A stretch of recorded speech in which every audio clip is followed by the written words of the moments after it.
Feu vert du côté de chez Neuralink, la société d'Elon Musk va pouvoir implanter sa puce The Link qu'elle développe et teste sur des animaux depuis des années sur des humains.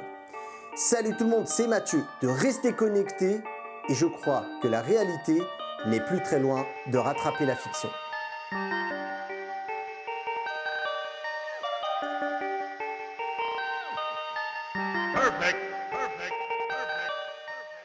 Malgré des controverses et des levées de boucliers face à certains désastres qu'a entraîné Neuralink sur les essais avec des animaux, les autorités américaines ont donné le feu vert à Neuralink ce 19 septembre pour lancer un appel à des volontaires afin de tester son implant neuronal. Les personnes éligibles sont les personnes tétraplégiques atteintes d'une lésion de la moelle épinière ou porteuses de la sclérose en plaques.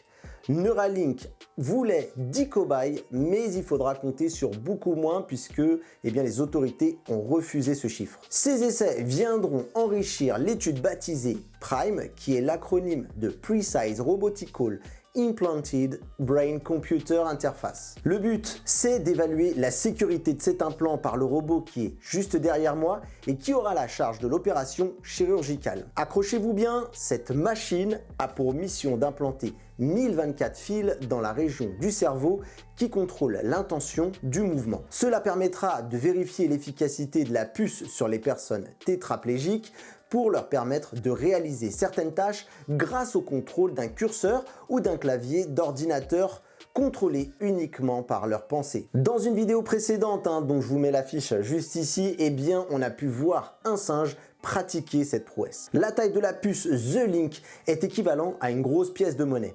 Elle enregistre les signaux électriques du cerveau qui est visible via une application mobile et qui est connectée en Bluetooth Low Energy. Pour rappel, cette expérience avait été menée sur des animaux et sur 1500 d'entre eux, seuls 7 auraient survécu d'après les médias. Il y a deux grosses questions qui sont au cœur de cette expérience, la sécurité et l'éthique. La FDA, Food and Drug Administration, qui est l'organisme américain en charge de réguler les médicaments, émet des craintes.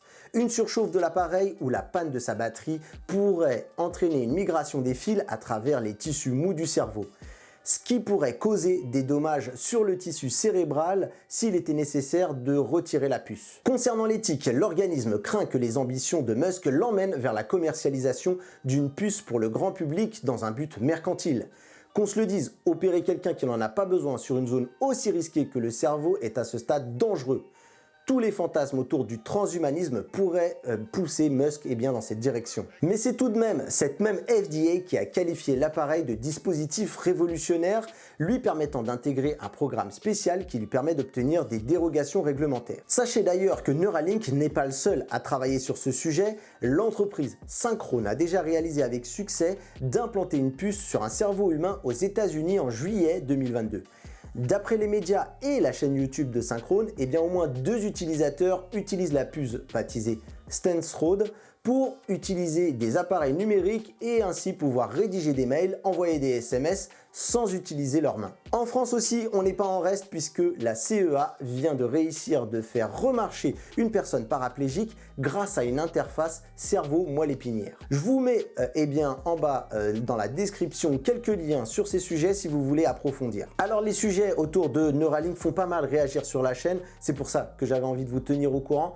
Dites-moi dans les commentaires ce que vous en pensez, est-ce que c'est quelque chose qui vous effraie?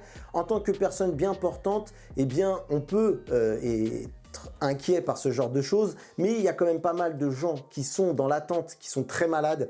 Voilà, les personnes tétraplégiques, les personnes qui ont de lourds handicaps, qui en attendent peut-être beaucoup. Je sais aussi également que ça fait bondir et j'ai moi-même une pensée pour tous ces animaux qui ont été sacrifiés.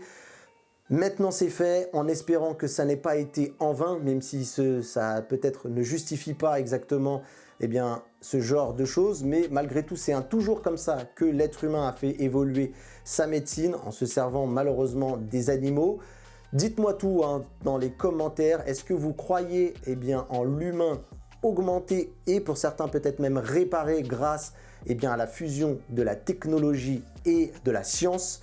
Voilà, merci en tout cas d'avoir regardé cette vidéo jusqu'au bout. Si vous avez aimé, n'hésitez pas à mettre le pouce, le commentaire et à la partager s'il vous plaît si vous voulez nous soutenir. Si vous avez également envie et que vous le pouvez, eh bien n'hésitez pas à aller sur le petit merci en bas pour peut-être me rétribuer pour cette information que je vous ai récupérée et condensée dans une vidéo simple et je l'espère informative. N'hésitez pas aussi également, si vous aimez beaucoup le travail autour de la chaîne, d'aller voir la fiche Patreon, la page Patreon, de rester connecté pour pouvoir soutenir mon travail afin que je puisse un jour, pourquoi pas, en vivre sereinement. En tout cas, je vous remercie beaucoup. En parlant de handicap et de maladie et voilà tout ce qui est autour du monde de l'hôpital, nous on défend une association qui s'appelle les Lutins du Phénix et qui viennent justement apporter un peu de joie et de la bonne humeur aux enfants hospitalisés. Si vous avez envie de faire un geste pour eux, allez dans la description pour aller voir tout ça. On vous attend aussi également nombreux sur les réseaux sociaux. N'hésitez pas à venir nous rejoindre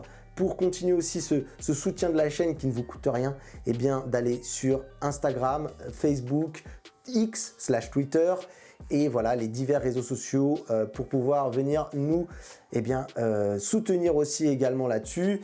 Il y a un canal aussi Discord qui est présent en bas, une invitation là, à rejoindre notre Discord qui vous attend juste en bas dans la description pour pouvoir venir discuter avec les gens de la communauté. Moi en tout cas je vous dis à très vite, pourquoi pas sur tous ces canaux là ou dans une prochaine vidéo et comme on dit, restez connectés. Bye bye.